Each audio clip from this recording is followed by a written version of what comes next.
What if you were a leader in business and you treated your employees a little bit more like you treated your kids? For instance, if your kids do something wrong, you hopefully don't berate them. You kind of sit them down and go, you know what, that decision you made wasn't the perfect decision. It wasn't the right decision. And that's okay, right? You're going to make mistakes. You're going to get bad grades. Things are going to happen. And if we treated our employees more like that, more from an encouraging point of view rather than a berating point of view. You think of it this way.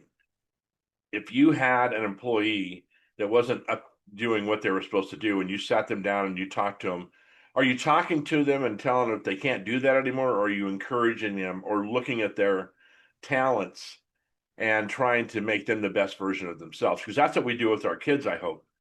You're looking at your kids and you're saying, well, this one thinks like this. I think steering her in this direction or steering him in this direction is going to give him the best chances to succeed. And if we did that with our employees, which people talk a lot about doing this in this new culture we have, and not new, it's been around for 10 or 15 years where we talk more about company culture and how we should encourage our kids to, or excuse me,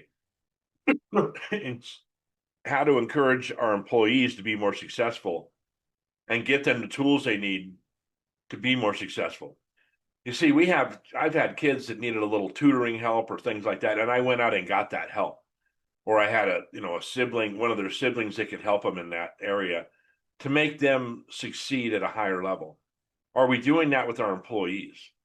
If we thought about our employees, not as our kid, not as being a kid, but as the things we would tell our children, being more encouraging and being, more of a cheerleader, we'd probably get a lot more out of our employees. I know I was in a company last year and they were having a culture problem. There's no doubt about it.